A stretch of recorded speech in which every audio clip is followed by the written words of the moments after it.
Howdy, howdy, howdy, and more howdy to you, beloved. Welcome to the Lady Walker Show. I am Lady Walker, and we have another groovy show in store for you. Well, my guest is an author. She has written her first book entitled Starkishia Estrella, and she is back for the second time. And this time, beloved, she and I will be having a direct interview. We will be supping tea together. So, beloved, as I will always say, put your hands together and welcome Starkishia Roundtree. Howdy, Starkishia. Hi, Lady Walker. How is it going? It's been going great. How's it going with you? Likewise, all is well, all is well. Well, it's good to see you.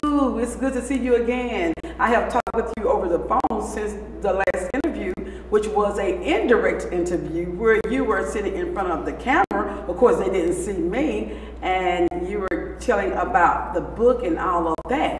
So, how on that first interview, the indirect interview? Well, it's been going great. I got many hits on YouTube for the interview. It's expanded, my name, the title of the book, and it's really getting around. Well, that's good. That is really good because you share a lot of stuff in this book, a whole lot of stuff. And I don't know if during the indirect interview, I don't know if you wanted to share what you did, but again, you whet the people's appetite, and so certainly if they want to know more, they will have to purchase the book. So in the meantime, since we are doing this direct interview, across from each other, let's start over and tell us just a little bit about who is Starkishia. Well, I'm 27 years old. I'm a native of Swainsboro, Georgia. I've been here in Mississippi for the past 10 years. I'm a mother of 4. My 2 oldest children live in Guanadama, Zacatecas, Mexico. Okay. Deep into Mexico. Deep. Yes, ma'am. And I just recently, in May of last year, became a published author. All so right. I'm really excited about your very first book. Yes, ma'am. Now, what inspired you to write this particular book? Because this is a memoir about your life as a youngster, and you had your first 2 children. You married young, and then you talk about that, and you talk about some circumstances that you encounter along the way. So for those people who didn't see that first show, just talk just a little bit about what inspired you to write Starkishia Estrella. Well, my first reason and the most important reason was for my children. It's been 10 years since I've held, kissed, or, just touched them, just was able to physically show my love. So I wrote it for them because I wanted them to understand, they're getting older. My daughter will be 12 this year. Okay. In a few days, my son will be 10. So they're getting older, and I know they're like, well, Mom, we talked to her, and, why isn't she here? We have pictures of her. We know what's going on, but why isn't she here? Why wasn't she here? So I wanted to explain to them, what happened. Let them know, your mom I'm not gone because I didn't want to be there for you. I wanted a better life for us all. And I knew that in order to achieve that better life, we would have to come back home to the United States because we're American citizens, and there's no better way to come up than on your own soil, the soil you were born on. So I wrote it for them, but I also wrote it because so many people, the issues that went on in Starkishias today, these issues aren't new. This didn't just start happening. It's been happening across the world since the beginning of time. Right. Abuse, dysfunction, teens marrying, teens raising kids, and, teens having to become adults way before their time. So I also wrote it for other young women, in situations similar to the situations that I went through. Now, you were married around the age of 15. 15. Yes, ma'am. And of course, there are some people, if they can, get married to this day. Now, your kids are in what part of Mexico? Guanadama, Zacatecas. Wow. Okay, so that meant that you married You didn't marry in America, you married? No, ma'am. I actually got married in Texas, in North Richland Hills, Texas. So what was he? What is his nationality? He was born and raised in Mexico. Okay. Born and raised in Mexico. Yes, ma'am. Okay. So you married at 15. Yes, ma'am. And eventually, how long was it before you had your first child after marriage? I had Irina a year later in June of 2003. Yes, ma'am. That's when I had her, and I was 16 then. Now, how did you find motherhood to be at that time, let alone being a wife at that young age? How was it? Of course, it was challenging, but how much did it take from you to be a wife and to be a mother? Well, being a wife was the most challenging part because, you know, at 15, you should be liking on boys and you shouldn't be tied down to one specific person. And you really shouldn't be married to, you know, to anyone at 15.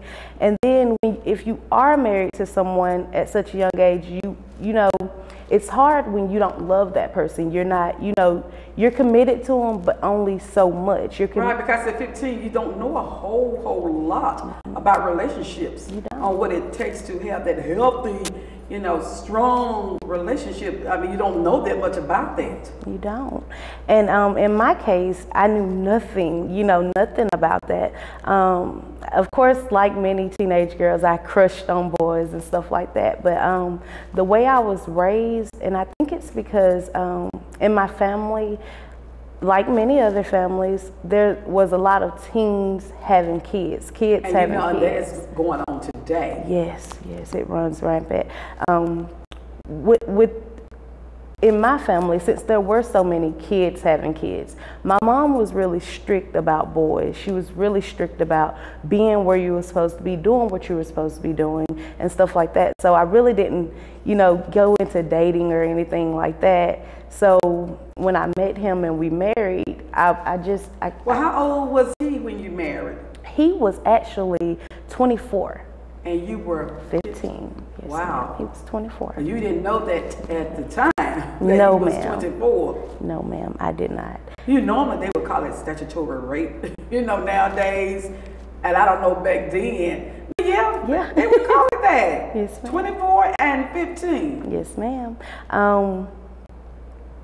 It boggled my mind because coming from a dysfunctional family where there was a lot of abuse going on, physical abuse, sexual abuse, it kind of made me close into myself. So when I met him, things were really bad. I was homeless and, you know, things were really bad. And he seemed to care for me and stuff like that. But I was, you know, a little skeptical of what he was saying, the things he was doing and stuff like that, because I knew that he was older than me, and I knew that a grown man don't want a little girl for, you know, just to be talking to, be friends with, you know. So I was skeptical of his intentions, but realizing, you know, that at that particular time he was all I had. That was it. And you said you were homeless. How did you end up being homeless? Well, I mean, at 15. I mean, I know a lot of people are homeless. Before you answer that, we are going to take a break and let you come back and answer that in a way that feels comfortable to you. Yes, ma'am. All right, beloved, we will be right back.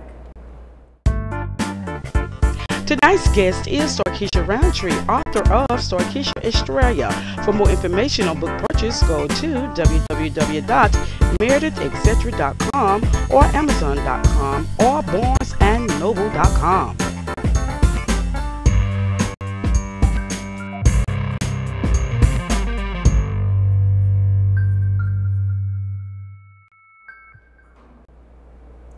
Welcome back, beloved. My guest is Starkishia Roundtree. She is the author of Starkishia Estrella, a memoir about her life as a young adolescent and a teenage mother, a wife, and some other stuff, abuse and all of that. So that's in the book. And she is going to continue on about how did you become homeless?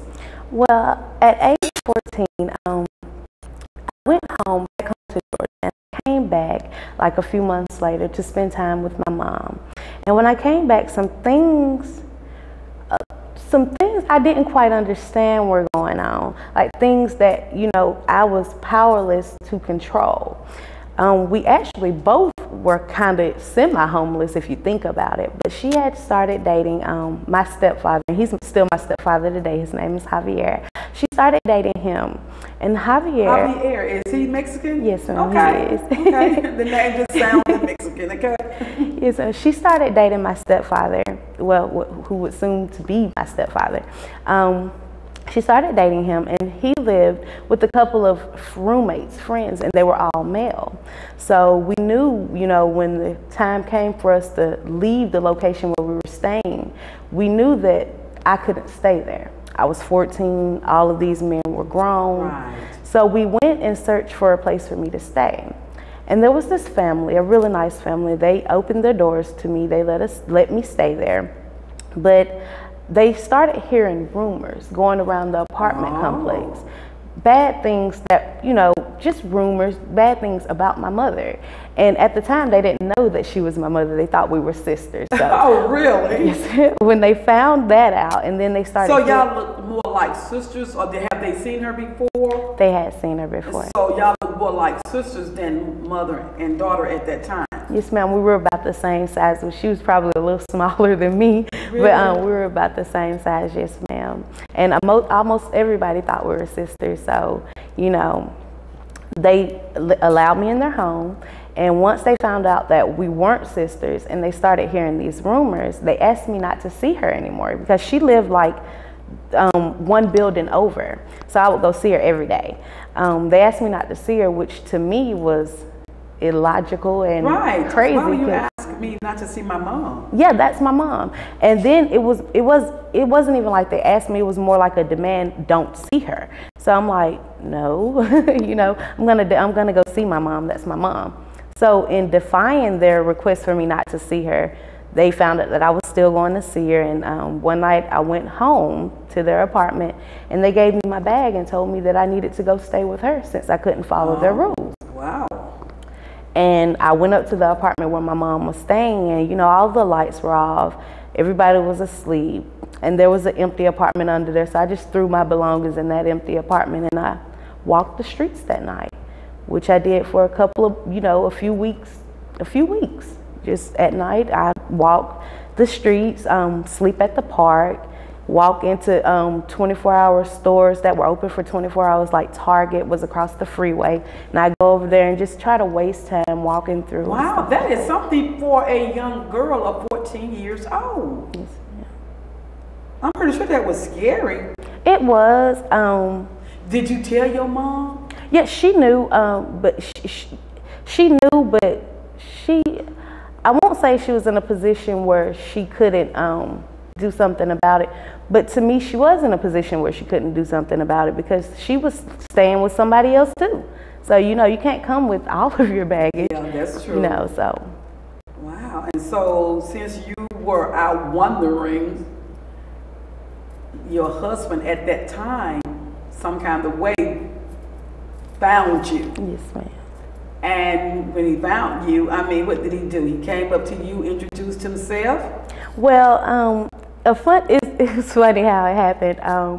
I had the guys that my mom was staying with. There was a whole nother apartment full of guys, and I think they were either related or they worked together or something like that. But they all understood the situation, and in the daytime, they let me come over, eat, take my showers and everything, but I had to go at night. I could not stay there. Mm-hmm. So I was at an apartment with some of those guys eating one day, and I stole about $27 worth of quarters. And it's crazy, but I stole about $27 worth of quarters. So I was jingling in the pockets and everything. And that particular night when I met him, I was walking by that apartment, and one of the guys opened the door and he snatched my purse. And he slammed the door and he locked it, and he's at the window all making fun and, you know, acting crazy. So I see another one of the guys that lived in that apartment pulls up in this white truck.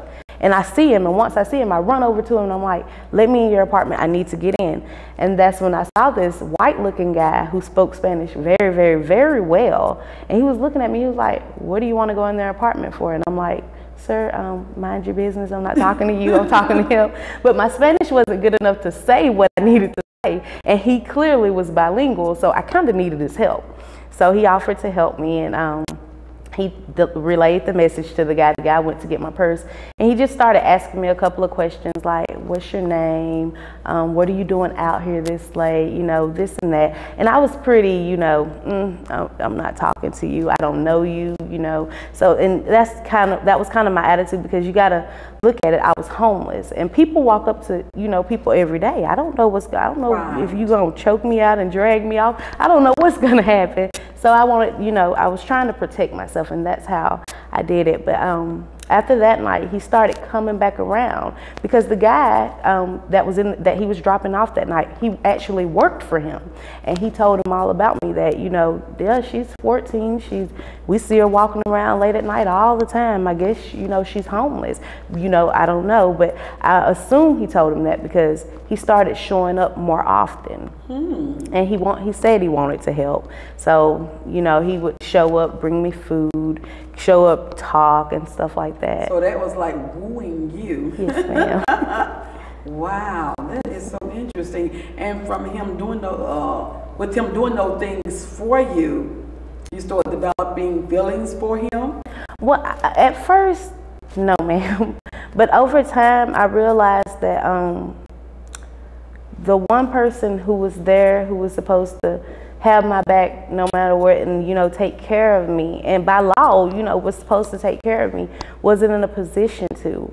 And he treated me as if, you know, he treated me kindly in the way you would treat a young woman, but he also was more like a father figure. So it was crazy. The relationship was crazy. I won't say I loved him or anything like that, but I did start to feel something for him. And, you know, I looked forward to him coming around, because when he came, I didn't have to walk around, you know, as much or something like that. And I didn't have to worry about eating or nothing. And then we just had good conversation. Okay. Well, we'll continue on, but we are going to take a break first, and we will come back and continue along Starkishia, Estrella.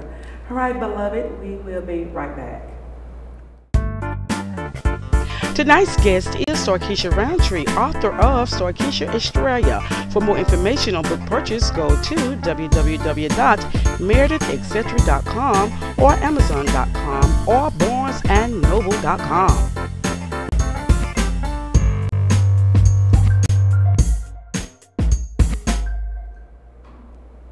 Welcome back, beloved. I am here with Starkishia Roundtree. She is the author of her first book entitled Starkishia Estrella, which is a memoir of her life, starting as an adolescent up to a certain point. A 5-year span? Yes, ma'am. All right. Okay, now we are going to fast forward.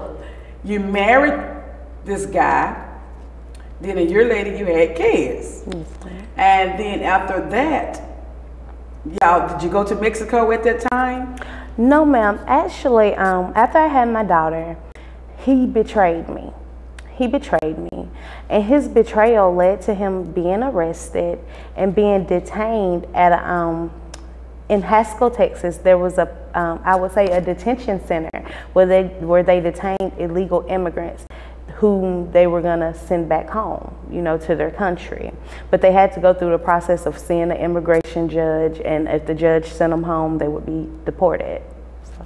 Oh, okay. And he was deported somewhere along the way? Yes, ma'am. His betrayal led to his deportation. Okay. And when that happened, were you left here? When it happened. And he went, you know, he was deported back home?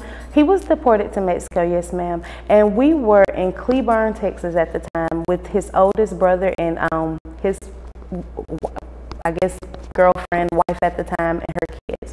We were staying there. And I knew that we couldn't stay there forever, and I knew that we couldn't go home. Like, I knew that our home was gone with him being deported. That was it. You know, my mom had my sisters to worry about and take care of, and there wasn't room there for us. So I knew that there was no going back. So it was you and your daughter. Yes, ma'am. And I knew that there was going back home to Georgia to stay with my grandma. That was out of the question because now I have children. Well, I have a daughter, and I'm pregnant again, and I was not going to put that on her. When they deported him. Yes, ma'am. Oh, okay. Yes, ma'am. And when he went to court, we went to court, and he was there, and the judge told him that he would be deported for 20 years, and if he came back across the border within those 20 years, he would serve 20 years and be deported again. I felt like we were being kicked out of the country as well because I'm a minor.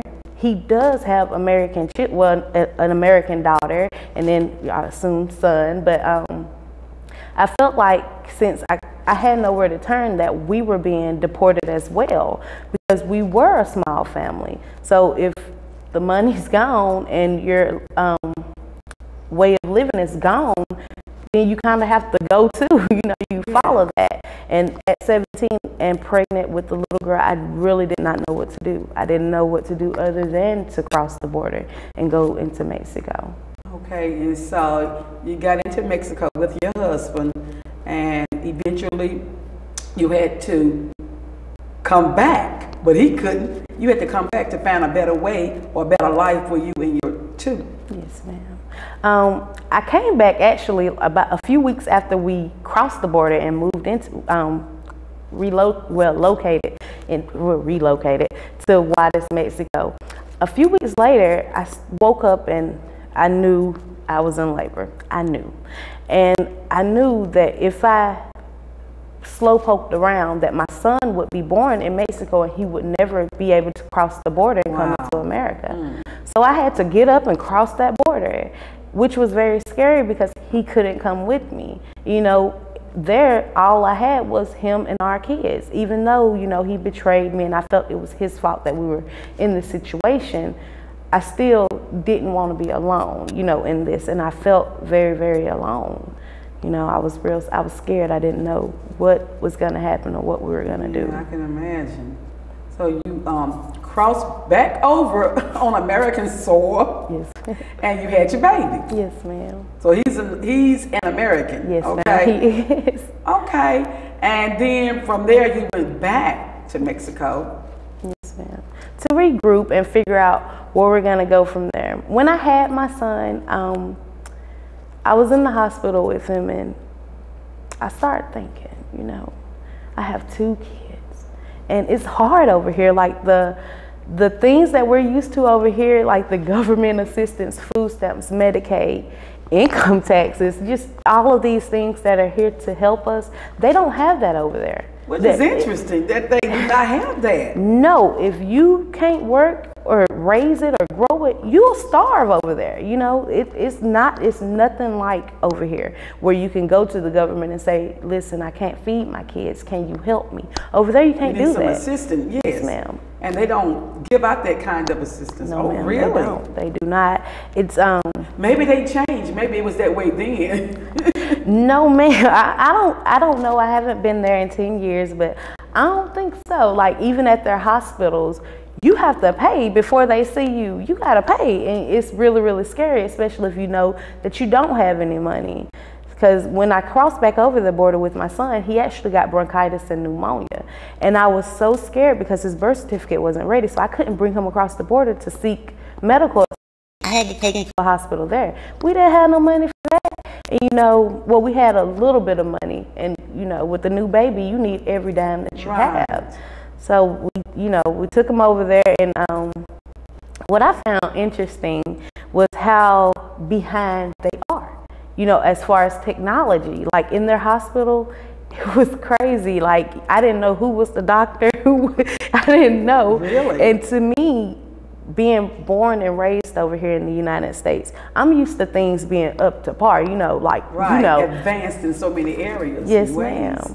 And so I was skeptical of their skills. Number one, can you make him better without hurting him? And, I was nervous, but I crossed, my baby was in the hospital for probably about a week before his birth certificate was ready. And when it was ready, I got it and I brought him back to the United States to be checked out by American doctors.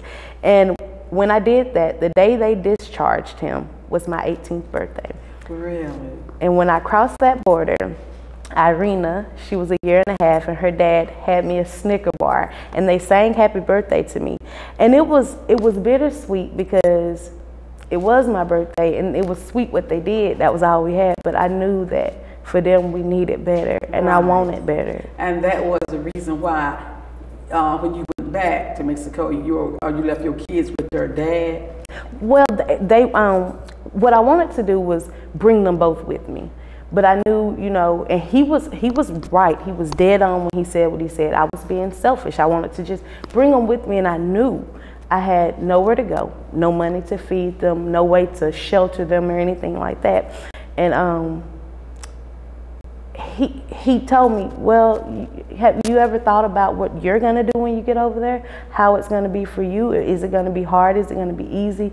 You're going back to stay with your mom. So he was saying, you know, you need to go and prepare the way before you bring them back. Yes, ma'am. Over here. Yes, ma'am. Well, hold on. We're going to fast forward when we return from the break, and then you can wrap it on up. We can wrap it on up, and you can give our information. If anyone is interested in purchasing Starkishia Estrella, you can give out that info. Yes. Okay, beloved, we will be right back.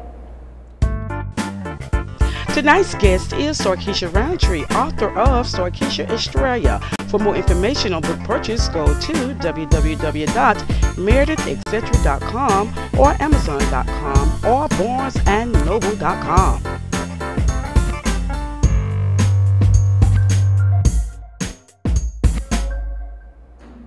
Welcome back, beloved. My guest is Starkishia Roundtree, and she is the author of Starkishia Estrella, which is a memoir. Okay, Starkishia, I know time is really winding down, so you can share with the audience if they are interested in purchasing a copy of Starkishia Estrella, where they can go to and purchase that, and you can look into that camera and let them know, give them that information. Well, Starkishia Estrella is available on Amazon, Barnes and Nobles, on our blog at meredithexcetera.com, and that's meredithetc.com. Just click the link and click on Starkishia Estrella. I'm local, so if you see me out and about and you wanted to get a copy from me, you can definitely do that.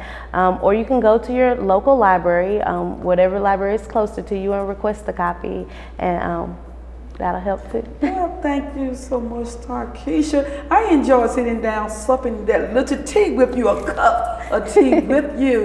And again, for any more information, because the book is loaded with a whole lot of information on some of the challenges that you face, and as you mentioned earlier, abuse and all of that, and being a teen mother, a teen wife, and a whole lot of other stuff. So it's in this book. It's in the book. But thank you so much for coming out, and hopefully you'll be back again. You got another book in here to come out at some point in time? Yes, ma'am. I'm co-writing with the Jackson history maker. She was one of the first black women to become a licensed barber in the state. Oh, really? And she opened Trendsetters Barber College. Her name is Mary Coleman, and her book is on its way this year.